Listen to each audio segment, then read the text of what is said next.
Hello everyone, welcome to Chemophilus Laurica. आज मैं आप लोगों के लिए लेके आई हूँ न्यूमेरिकल्स।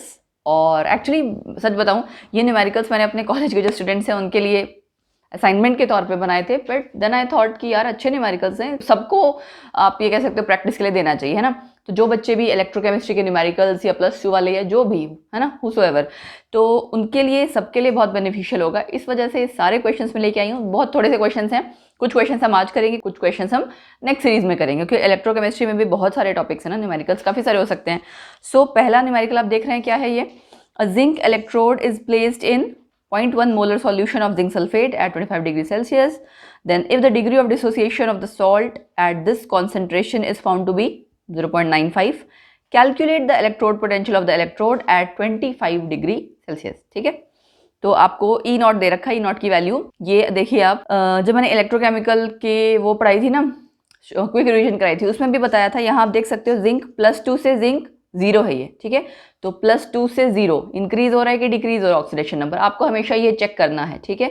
0 से +2 इंक्रीज हो रहा है, नॉर्मली जो हम जब भी चेक करते हैं, ये क्या है? +2 से 0, this is decrease.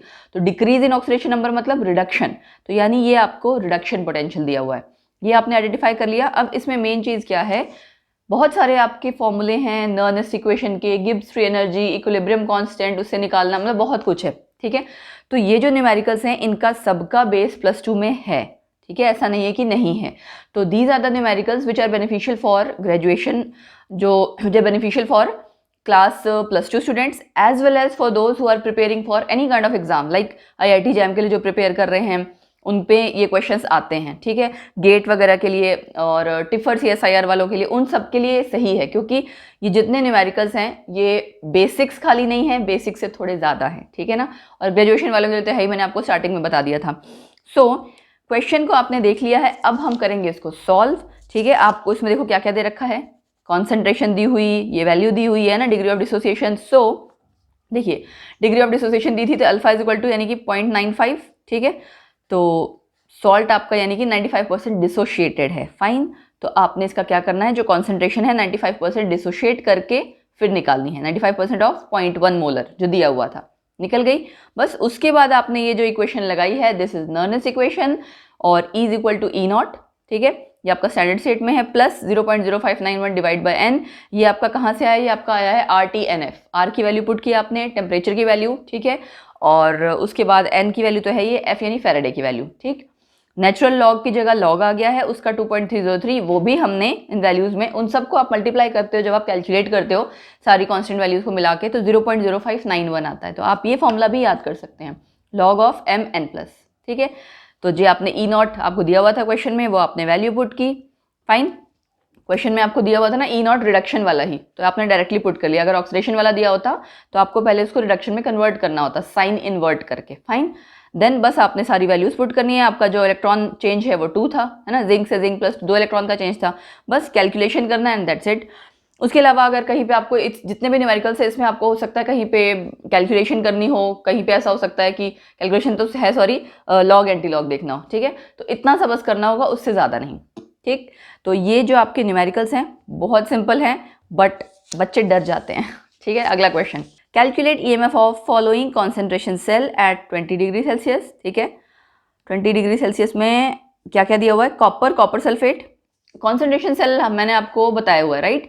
Concentration cell आपके दो टाइप्स हैं, इलेक्ट्रोड कॉन्सेंट्रेशन सेल या इलेक्ट्रोलाइट कॉन्सेंट्रेशन सेल। उसमें क्या है कि आप में आपकी इलेक्ट्रोलाइट की कॉन्सेंट्रेशन डिफरेंट होती है, राइट। आप देख सकते हो यहाँ पे भी कॉपर सल्फेट है, इस साइड भी कॉपर सल्फेट कॉपर ही है, ठीक है। ये मैंने यहाँ पे अलग से लिख दिया था, ये रह गया था साइड पे इसलिए। तो यहाँ आप देख सकते हैं, यहाँ आप देख सकते हो दोनों की सिर्फ कॉन्सेंट्रेशन में फर्क है, इलेक्ट्रोलाइट की कॉन्सेंट्रेशन में। सो कॉन्सेंट्रेशन सेल का जो फॉर्मूला है आपको वो यूज करना है। और यहाँ आप देख सकते हो दोनों साइड MM दे रखा है कुछ मोलैरिटी वाला, और ये RR या कई बार गामा लिखा होता है, ठीक है, आप जो कह लें। देखिए ये है आपका फॉर्मूला, मैंने MR की सारी वैल्यूज पुट कर दी। देखो मैं आपको बेटा जस्ट समझा रही हूँ, आप एक काम करना, जो सॉल्यूशन है उसको देखने से पहले जब भी आपको मैं क्वेश्चन दिखा रही हूँ, आपको पॉज कर लो, खुद से ट्राई करो, फिर चेक करो। एक्चुअली मैं वैसे शायद साथ के साथ ही कराती, बट मैंने कहा ना कि मैंने कॉलेज वालों के लिए मुझे लगा कर दिया था मैंने, तो मुझे लगा कि यार सबको करा देना चाहिए, तो अब दोबारा से सॉल्व करती, सो दैट्स वाई मैंने कहा चलो कोई बात नहीं। तो आपने कैलकुलेशन जस्ट देखनी है और मेन फोकस इस पे करना है कि क्वेश्चन को आप देखते ही आइडेंटिफाई कर सकें कि कैसे सॉल्व करना है और उसका जो मेन फॉर्मूला है, क्योंकि जस्ट फॉर्मूला बेस्ड क्वेश्चन है सारे। ये देखिए यहाँ पे 0.0591 या 59 भी ले लोगे चलेगा, divide by n log a2/a1 ये एक्टिविटीज हैं। उसकी जगह ये आपने वैल्यू पुट की है m2r2 divide by m1r1, fine, जो आपकी वैल्यूज दी हुई थी। तो बस सिंपली आपने पुट करके लॉग लिया और आंसर निकाल लिया, कुछ नहीं था ना, बहुत सिंपल क्वेश्चन है। ठीक है, अब चलते हैं हमारे थर्ड क्वेश्चन पे। थर्ड क्वेश्चन क्या है भाई, जरा देखें। Cell Ag plus copper to copper plus, ये आपका कॉपर टू कॉपर प्लस नहीं सॉरी, ये आपकी सेल की रिप्रेजेंटेशन दी हुई है। Initially contain 1 molar of silver cation and 1 molar of copper ions. So calculate the change after the passage of 9.65 ampere of current for 1 hour. ठीक है, current दिया हुआ है, टाइम दिया हुआ है, ठीक है, एंड मोलैरिटी दे रखी है। सो बहुत कुछ दे रखा है और मुझे ऐसा लग रहा है कि किसी को अगर ध्यान आ रहा होगा, करंट और ये सब दे रखा है तो इसका मतलब Q is equal to IT का फॉर्मूला, IT वाला जो फॉर्मूला है उसको आपको इंक्लूड करना ही पड़ेगा, बिल्कुल करना पड़ेगा, बिना उसके हिसाब से तो आंसर निकल ही नहीं सकता। कॉपर सिल्वर का सेल है, आप देख सकते हैं, ये हमने रिएक्शन लिखी है। ठीक है, कॉपर और सिल्वर में से अगर आप देखोगे यहाँ पे ना ये 2Ag प्लस होगा, यस हाँ, यहाँ 2Ag प्लस होगा। ठीक है, क्योंकि आपका कॉपर से कॉपर प्लस 2 हो रहा है, Ag प्लस से Ag, फाइन। तो आपका इलेक्ट्रॉन एक्सचेंज हो रहा है। Q is equal to IT अगर आप लगाएंगे तो आपका करंट था 9.65 और टाइम आपका एक्चुअली 1 आवर दिया, you have to convert it into seconds, तो 1 × 60 पूरा जो आंसर आएगा वो कूलम्स में आ जाएगा। 1 faraday is equal to 96500 coulomb, ये आप कर चुके। ये एक्चुअली ना जो क्वेश्चन है फैराडेज लॉज ऑफ इलेक्ट्रोलिसिस जो है उससे रिलेटेड है, ठीक है, उसका यूज करते हुए कैलकुलेट किया हुआ है। तो 1 फैराडे आपका क्या लिबरेट करता है, 1 ग्राम इक्विवेलेंट किसका, सिल्वर का। यहाँ पे आपको देखो जरा क्वेश्चन में दोबारा देखो, calculate the change after the passage of 9.65 ampere of current for 1 hour, कुछ क्लियर नहीं दे रखा। अब चेंज का मतलब क्या है भाई, कि जो सिल्वर और कॉपर आयंस में आपके चेंजेस आए हैं, कितना बना, कितना डिपॉजिट हुआ, लिबरेट हुआ, वो चेंज। ठीक है, प्राइमरी चेंज, सेकेंडरी चेंज, जो कि हमने इलेक्ट्रोकेमिस्ट्री का जब हमने क्विक रिविजन किया था वहाँ मैंने आपको बताया था, फाइन। तो 1 फैराडे आपका 1 ग्राम इक्विवेलेंट मरकरी का दे रहा है। 1 ग्राम इक्विवेलेंट मरकरी का मतलब 108 ग्राम। यहाँ आपका आ गया मोल कॉन्सेप्ट, जिसको कि मैं बार बार कहती हूँ, बहुत इंपॉर्टेंट है। चैनल पे जाइए, मोल कॉन्सेप्ट की वीडियो है, उसको बहुत अच्छे से देखिएगा, वहाँ एक एक चीज़ बहुत बारीकी से बताई गई है, क्या है ग्राम इक्विवेलेंट, क्या है molarity and you know everything. तो 96500 कूलम अगर आपका इतने ग्राम दे रहा है तो ये जो आपने कैलकुलेट किया है, इतने कूलम्स कितना अमाउंट देगा सिल्वर का। सेम चीज़ आपने किसके साथ करनी है, कॉपर के साथ।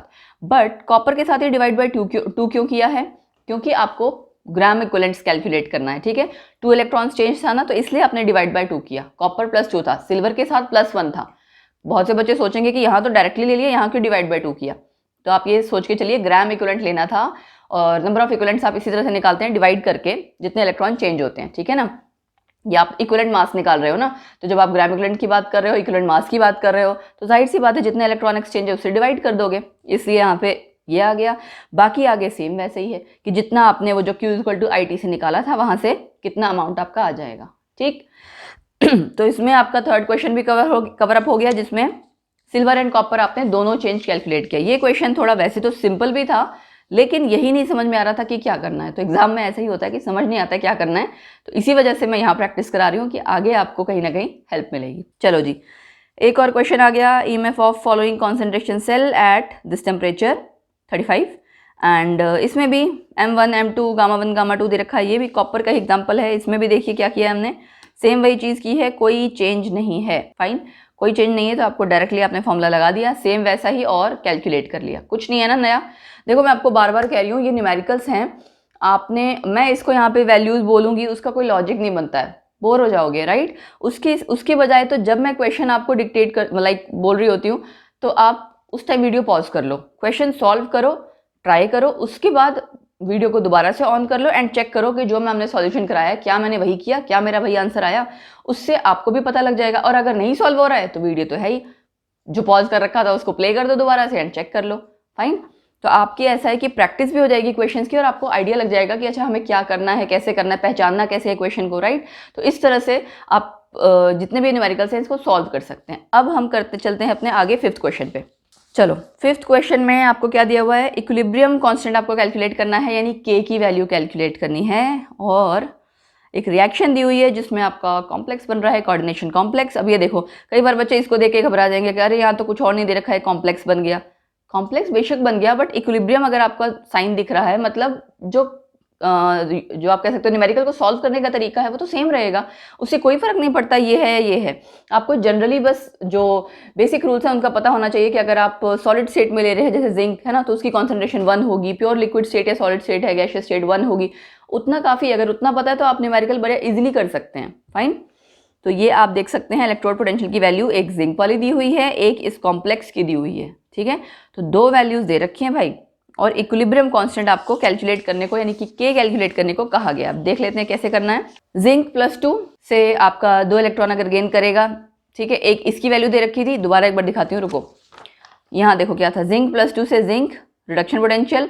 यहाँ पे भी आपका क्या है, ये हायर ऑक्सीडेशन स्टेट है, यहाँ आपके न्यूट्रल स्टेट 0, तो यानी ये भी रिडक्शन पोटेंशियल दे रखा है। तो दोनों वैल्यूज रिडक्शन पोटेंशियल की थी, ये हमने क्लियर कर लिया। दोनों की जस्ट आपकी इक्वेशन लिखी है भाई। ठीक है, ये नहीं भी लिखोगे तो चलेगा, no problem at all. Exam में नहीं लिखना आ पा रहा तो कोई बात नहीं, बट ईएमएफ निकालना आना चाहिए। अब वो कैसे निकालोगे, E1 माइनस E0। मैंने इसी से क्यों माइनस किया, दोनों ही नेगेटिव वाली वैल्यूज है ना। ठीक है, अब मैंने आपको कह रखा है अगर दोनों आपको रिडक्शन पोटेंशियल वाली वैल्यूज दे रखी हैं, दोनों नेगेटिव दोनों पॉजिटिव जो भी है, उसमें आपको कंपेयर करना है, जिसकी ज़्यादा वैल्यू है वहाँ रिडक्शन होगा, दूसरे पे ऑक्सीडेशन। तो दोनों नेगेटिव वैल्यूज हैं, तो जितना ज़्यादा नेगेटिव इतना मतलब वो वैल्यू, इसका मतलब उसका वो वैल्यू कम है। फाइन, तो ये वाली वैल्यू ज़्यादा थी, इसका मतलब यहाँ पे रिडक्शन हो रहा है। तो इसीलिए आपने ये E1 माइनस E2 पता है कुछ नहीं है, E0 cathode minus E0 anode वाली चीज़ है। मैं दोबारा लिख देती हूँ, अगर किसी बच्चे को हो सकता है अगर डाउट हो रहा हो फॉर्मूले में, या E0 right minus E0 left भी लिखते हैं बहुत से स्टूडेंट्स। सो सेम फॉर्मूला है, आपने माइनस किया। यहाँ पे बच्चे ये गलती करते हैं, मैं आपको जो मेन पॉइंट्स हैं जहाँ पे स्टूडेंट्स गलती करते हैं वो बताती जा रही हूँ। सी, एक तो माइनस इसकी वजह से आएगा, और एक ये माइनस जो इलेक्ट्रोड पोटेंशियल की वैल्यू का माइनस था वो आया है। गॉट इट, बस ईएमएफ आपने कैलकुलेट किया, उसके बाद बेटा फिर से नर्नेस इक्वेशन ही है। नर्नेस इक्वेशन आपकी बहुत तरीके से, एक आपने अभी किया था राइट, जिसमें आपने डायरेक्टली आयन कॉन्सेंट्रेशन वाला क्वेश्चन किया था। यहाँ आप देख सकते हो कॉम्प्लेक्स और ये नीचे दोनों चीज़ की है। ये ए पता क्या लिखा है, एक्टिविटी है। जब आप ये एक्टिविटी और ये जो फॉर्मूला है आप ये देखो, E = E0 माइनस RT/NF, वहाँ क्या था 0.059 ले लिया था हमने। मैंने कहा था ना RT/F सबकी वैल्यू पुट कर दी है, इसकी जगह लॉग था।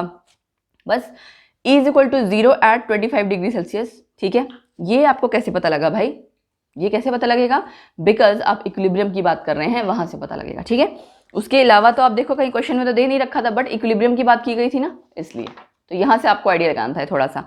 तो इक्विलिब्रियम पे आपका ये 0 हो गया, तो इसको आप अगर इक्वल पुट करेंगे तो सेम फिर से वही आ जाएगा। सारी वैल्यूज मैंने पुट कर दी, डिवाइड बाय 2 क्योंकि 2 इलेक्ट्रॉन का एक्सचेंज था, log k।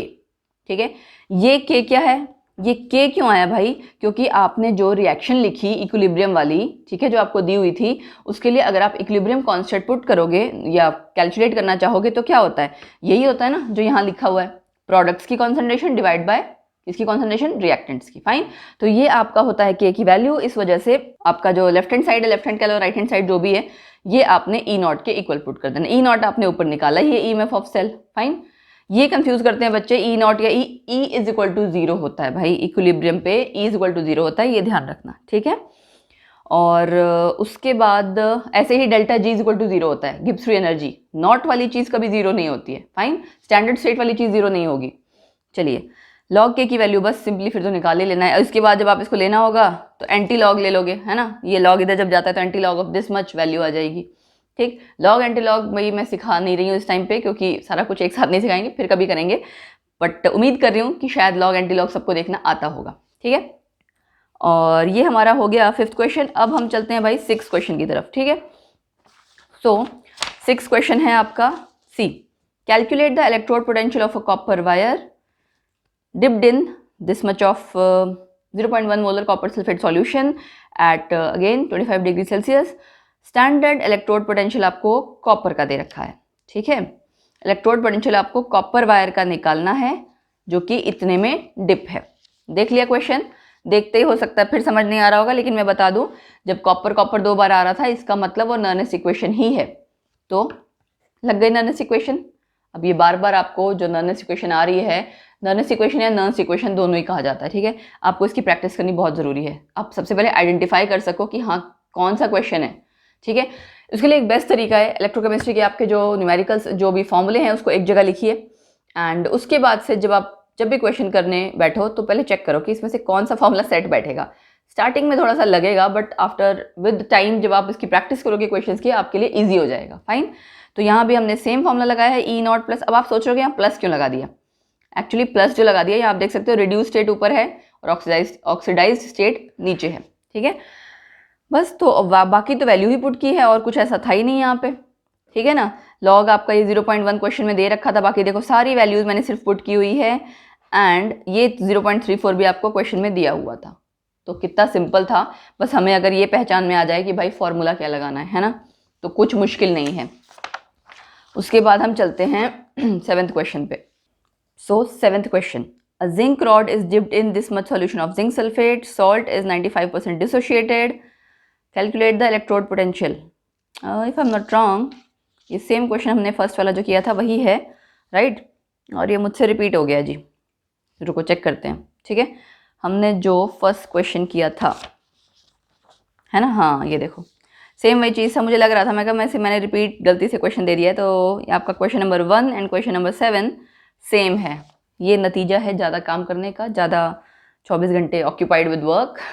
ठीक है, कि यही नहीं याद रह रहा कि एक क्वेश्चन मैंने 2 बार दे दिया स्टूडेंट्स को। चलो कोई बात नहीं, लेकिन कमाल की बात पता क्या है कि ये सेम क्वेश्चन भी अगर हम 2 बार कर रहे हैं तो बहुत बार स्टूडेंट्स आइडेंटिफाई नहीं कर पाएंगे।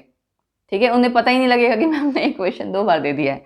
तो क्या बोलूँ अब, चलो ठीक है, हर किसी के ऊपर बर्डन है, बच्चों के ऊपर भी, टीचर्स के ऊपर भी, कोई बात नहीं। अगला क्वेश्चन कर लेते हैं, सेम क्वेश्चन है, इसको तो क्या बताना है ना, कुछ और एक्सप्लेन तो नहीं करना इसमें, नहीं सेम है ऑलमोस्ट। अच्छा 8th क्वेश्चन है आपका, calculate the equilibrium constant for this reaction. और रिएक्शन में आपको दोनों जो सिल्वर वाला कपल है एंड कॉपर वाला कपल, दोनों की वैल्यूज दे रखी है रिडक्शन पोटेंशियल की ही। ठीक है, ये सबसे पहले चेक करना किसी भी क्वेश्चन में कि रिडक्शन पोटेंशियल दिया है या ऑक्सीडेशन पोटेंशियल। ठीक है, उसके अकॉर्डिंग साइन वगैरह चेंज कर लेना। पहले इक्विलिब्रियम कांस्टेंट निकालना है, फिर से पता लग गया होगा, के वाली वैल्यू, के वाला जो फॉर्मूला है वही निकालना है जी। ई नॉट सेल ये निकाल दिया ना, देखो मैंने कहा था ना वही सेम फॉर्मूला आ जाएगा। सेल की रिप्रेजेंटेशन लिखी, ई नॉट सेल कैलकुलेट किया, 0.80 आपका ज़्यादा था तो इसको माइनस किया आपने 0.34 से, EMF ऑफ सेल यानी ई नॉट सेल निकाल दिया एंड वैल्यूज पुट कर दी। तो आप देख सकते हैं ये आपका, और ये इक्विलिब्रियम था इसलिए हमने डायरेक्टली ये फॉर्मूला लिख दिया है, 0.46 is equal to 0.0591 divide by 2, क्योंकि 2 इलेक्ट्रॉन्स का एक्सचेंज है, लॉग Kc, ये कॉन्सेंट्रेशन को लेके कहा जाए इक्विलिब्रियम कांस्टेंट। ठीक है, बस वैल्यू निकालो बस, और तो क्या करना है, सब जगह कैलकुलेशन ही है। एंड आई होप कैलकुलेशन करने में तो किसी को दिक्कत नहीं होगी, क्योंकि प्लस माइनस कैलकुलेट करना ये सब चीज़ें तो बहुत कॉमन है। ठीक है, और अगर हम ये नहीं कर पाएंगे तो जाहिर सी बात है फिर तो एक टेंशन वाली चीज़ है, क्योंकि न्यूमेरिकल्स के लिए सबसे ज़्यादा जो चीज़ आपकी क्विक होनी चाहिए वो यही कि आप जो क्वेश्चंस को आपको सॉल्व करना है, जो क्या कहते हैं कैलकुलेशंस करनी है, वो आप इजीली कर सको। ठीक है, बट मैंने ऐसा बहुत से स्टूडेंट्स देखे जिनको दिक्कत ये होती है कि मैम हमसे सॉल्व नहीं हो रहा। तो उनको मैं एक ही चीज़ कहूँगी कि अगर आपको कैलकुलेशन करने में दिक्कत होती है, प्रैक्टिस अ लॉट, क्योंकि अदरवाइज ये हैबिट बन जाती है, हम डरते रहते हैं और न्यूमेरिकल करते नहीं हैं, जबकि बहुत इजी होते हैं। आप देख रहे हो कुछ करना नहीं है, सिंपल फॉर्मूला पुट करना है एंड कैलकुलेट करना है। ठीक है, तो आप अपनी हैबिट बनाइए, रेगुलरली क्वेश्चंस कीजिए, सो दैट आपका जो वो फियर है वो निकल सके। ठीक, चलो हमने 8 क्वेश्चन किया था ना, अब है 19th, calculate the standard free energy change, यानी कि Gibbs free energy change. Fine, and maximum work obtainable for the reaction. Okay, ये दिया हुआ है। उसके बाद आपको दोनों कपल्स की ई नॉट वैल्यूज दी हुई हैं। Also calculate equilibrium constant. चलो जी 9th क्वेश्चन कर लें। गिब्स फ्री एनर्जी निकालना था, maximum work and equilibrium constant, 3 चीज़ करनी है। चलो सेल रिप्रेजेंटेशन आपने पहले लिखी है ना, जो भी थी आपकी जिंक और कॉपर वाली, फिर वैसे ही सेम आप क्या निकालेंगे, ई नॉट सेल आपने निकाला। अब लेकिन डेल्टा जी वाला फॉर्मूला लगाओगे, delta G naught is equal to minus NF E naught cell. ठीक, यहाँ से आपने N की वैल्यू पुट की, F की value 96,500, E naught cell calculate किया है ऊपर, उसकी वैल्यू पुट की, और ये कैलकुलेट किया आपने CV पर मोल। ये CV क्या है, कूलम वोल्ट। ठीक है, जिसको कि आप जूल में कन्वर्ट कर रहे हो। ऑब्वियसली बात है, W का जो फॉर्मूला आपका V/Q होता है ना, देखो यार CV की जगह आप अगर जूल लिख रहे हो तो इसका मतलब क्या है, ये वर्क और इधर क्या है आपका। ठीक है, तो ये आपको थोड़ा सा याद रखना पड़ेगा। ठीक, एंड मतलब कहने का मतलब है कि आपको यूनिट्स का जो कन्वर्जन है वो थोड़ा याद रखना पड़ेगा। 1 CV = 1 जूल। तो यहाँ आपने जूल पर मोल में आंसर निकाला है, फाइन। और जो इसके बाद आपको वैसे यूजुअली आंसर निकालना होता है वो किलो जूल पर मोल में निकाल के, मतलब एक जो फाइनली आंसर है वो इसमें निकालना चाहिए तो ज़्यादा सही रहेगा। तो आपका 212.3 आ जाएगा, दैट्स इट, कन्वर्ट कर दिया। एक चीज़ आ गई आपकी, ये है आपका डेल्टा जी नॉट, जो कि आप कह रहे थे कि स्टैंडर्ड फ्री एनर्जी चेंज निकाल लिया। मैक्सिमम वर्क डन आपका क्या होता है, यही होता है but with opposite sign, fine. चलो, और दो चीज़ हमने निकाली, तीसरा था आपका इक्विलिब्रियम कांस्टेंट। इक्विलिब्रियम कांस्टेंट के लिए ये रहा -RT log Kc, natural log Kc। Kc कुछ नहीं, इक्विलिब्रियम कांस्टेंट ही है। तो आप यहाँ अगर आप नेचुरल लॉग की जगह लॉग विद बेस 10 लेंगे तो आप वैल्यू ये पुट कर देंगे, एंड उसके बाद तो सारी वैल्यूज जस्ट पुट करनी है, क्योंकि आपने डेल्टा जी नॉट कैलकुलेट कर लिया है। सारा कुछ पुट करने के बाद ये आपका टेम्परेचर दिया हुआ था, ठीक है, जस्ट लॉग एंटी लॉग यही करके आपने फाइनल आंसर निकालना है, ठीक। सो इस पूरे क्वेश्चन में एक कुछ बच्चों का डाउट हो सकता है, मैम टेम्परेचर कहाँ से लिया, 298 केल्विन ही लेना है आपने, है ना, 25 degree Celsius normal room temperature, आप यही लेते हो हमेशा, ठीक। तो ये हो गया। अब उसके बाद हमें अगला क्वेश्चन 10th क्वेश्चन करना था, ठीक है। 10th क्वेश्चन कहाँ गया भाई, क्वेश्चन ये रहा। सिल्वर एंड जिंक और silver oxide cell is used in hearing aids. वाह क्या बात है, इसको याद करके रखना। अब देखो क्वेश्चन में से आपको एक इन्फॉर्मेशन मिल रही है कि जिंक और सिल्वर ऑक्साइड जो सेल है वो यूज होता है आपका हियरिंग एड्स में, इलेक्ट्रिक वॉचेस में।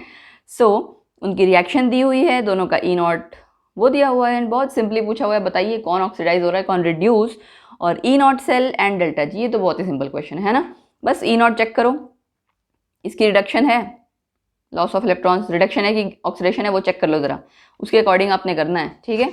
तो अब आपको पता लग गया होगा। यहाँ से देखिए, मैं कंपेयर करके दिखाती हूँ, अदरवाइज थोड़ा सा आपको दिक्कत रहेगी। ये अगर आप देखेंगे ये लॉस ऑफ इलेक्ट्रॉन्स है, मतलब कि ये आपका ये जो रिएक्शन के आगे E0 लिखा हुआ है ये ऑक्सीडेशन पोटेंशियल दिया हुआ है, तो इसका रिडक्शन पोटेंशियल क्या होगा, माइनस साइन वाला, और ये गेन ऑफ इलेक्ट्रॉन्स यानी इसकी रिडक्शन दिखाई गई है, फाइन।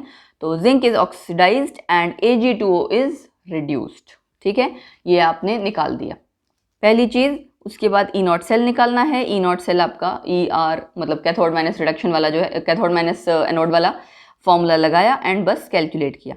यहाँ प्लस क्यों आ गया, क्योंकि ये वाला तो आपका प्लस में था, लेकिन इसको आपको चेंज करना पड़ेगा, क्यों, क्योंकि ऑक्सीडेशन पोटेंशियल दिया है। So you have to convert it for E0 reduction potential. कैसे करोगे, इसका साइन आप इन्वर्स कर देंगे, -0.76, एंड इसीलिए यहाँ पे 2 बार माइनस आने के कारण प्लस हो गया, ठीक है। E0 सेल भी निकल गया। डेल्टा जी कैसे निकलेगा, -NF E0 cell. Delta G का देखो यार, E0 सेल से कोरिलेट करना है तो ये फॉर्मूला है, K से रिलेट करना है तो -RT नेचुरल लॉग Kc है, ठीक है। और उसके अलावा भी हमने K वाले कई क्वेश्चंस किए ना, ये वाले। यहाँ पे जो इक्विलिब्रियम कांस्टेंट वाला है, इसमें बेटा इस तरह के क्वेश्चंस में कहीं डेल्टा जी आपको नहीं बोला होगा, तो मतलब पक्का पता है कि आपका जो नर्नेस्ट इक्वेशन से डिराइव करके आप इक्विलिब्रियम कांस्टेंट वाला जो फॉर्मूला निकालते हो वो लगेगा, ठीक है।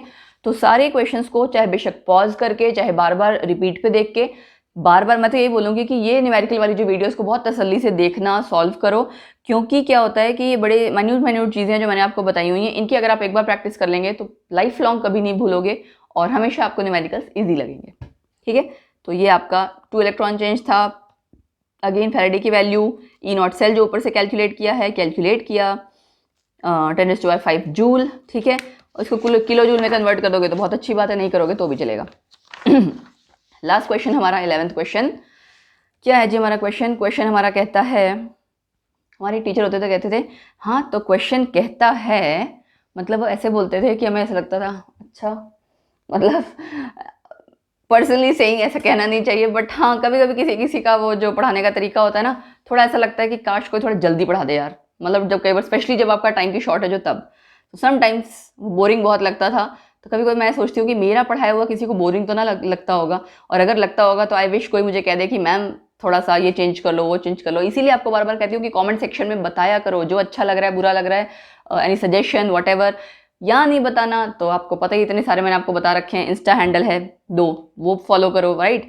एंड वहाँ पे वैसे भी और कुछ मैं बहुत कुछ डालती रहती हूँ, अगर आप जाके देखेंगे तो पता लग जाएगा क्या चल रहा है। और उसके अलावा FB पेज तो ही है ना, डायरेक्टली मैसेज कर सकते हो आप, वहाँ पे क्वेश्चंस चलते हैं वहाँ पे रेगुलरली, एंड चैनल पे भी कम्युनिटी पोस्ट में भी क्वेश्चंस चलते हैं रिगार्डिंग जनरल केमिस्ट्री आप कह सकते हो। तो आपको जीके वहाँ से स्ट्रांग होगा, जीके मतलब साइंस वाला जीके, फाइन। अच्छा जी, अगला क्वेश्चन है हमारा आखिरी question, calculate the standard free energy change, taking place in fuel cell in which the following reaction occur. Okay, दो रिएक्शन दी हुई है, ये गेन ऑफ इलेक्ट्रॉन्स दिखाया है, ये लॉस ऑफ इलेक्ट्रॉन, मतलब ये आपको रिडक्शन दिखाया हुआ है यहाँ पे, ये ऑक्सीडेशन दिखाया हुआ है.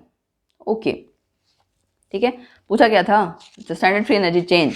ठीक है, डेल्टा जी कैलकुलेट करना है तो देखिए ई नॉट सेल निकालना ही पड़ेगा, ऑब्वियस सी बात है. रिडक्शन और ऑक्सीडेशन का जो भी है यहाँ पे पता है, E naught reduction plus E naught oxidation plus कर दिया है, एक ही बात है. फॉर्मूला आपको जस्ट माइंड में क्लियर होना चाहिए. E naught right minus E naught left, E naught cathode minus E naught क्या कहते हैं एनोड. ठीक है, वो दोनों इलेक्ट्रोड पोटेंशियल्स हैं, रिडक्शन पोटेंशियल्स. ये आपको रिडक्शन पोटेंशियल है एक और एक ऑक्सीडेशन पोटेंशियल है, तो आप इसको डायरेक्टली जब भी करते हैं तो दोनों अगर हम ले रहे हैं, एक रिडक्शन एक ऑक्सीडेशन, तो उसको प्लस करते हैं. ठीक है, अपनी बहुत सारे फॉर्मूले मत करना, एक ही फॉर्मूला करो, वही सही रहता है. 1.229 प्लस 0 प्लस कर दिया, ये आ गया जी. ई नॉट सेल निकल गया तो डेल्टा जी तो आ ही जाएगा, minus N F E naught cell. Electron change आपका 2 था, आपको रिएक्शन में देख के पता ही लग गया था. ठीक है, नहीं लेट मी चेक, 4 था, सॉरी 4 हम बैलेंस करने के बाद 4 था, याद आ गया मुझे. ठीक है ना. सो 4 इलेक्ट्रॉन चेंज, फैराडे की वैल्यू पुट की, ई नॉट जो कैलकुलेट किया था, एंड ये कैलकुलेट कर दिया किलो जूल में. मैंने कहा ना किलो जूल में कर दोगे, जूल में जिसमें भी कर दो, बट किलो जूल में आंसर आपको फाइनली कैलकुलेट करके ड्रॉप करना चाहिए. So this was all about electrochemistry numericals, जो कि मैंने बहुत क्विकली करा है. बट अब इसके बाद आपकी मेहनत है, आप इसको कितनी बार पॉज करके खुद सॉल्व करते हैं, चेक करते हैं, रिपीट पे देखते हैं, जैसा मर्जी वैसे करो, बस न्यूमेरिकल्स की प्रैक्टिस कर लो. एंड मिलते हैं इलेक्ट्रोकेमिस्ट्री की एक और सीरीज़ में कुछ टाइम बाद, क्योंकि न्यूमेरिकल के कुछ और भी क्वेश्चन है इस चैप्टर के, वो हम कुछ टाइम बाद निकालेंगे. So this was all for today. Keep unrolling the mystery of chemistry with my self Laurica at our channel Chemophilus Laurica. So bye bye, take care, stay safe, stay healthy.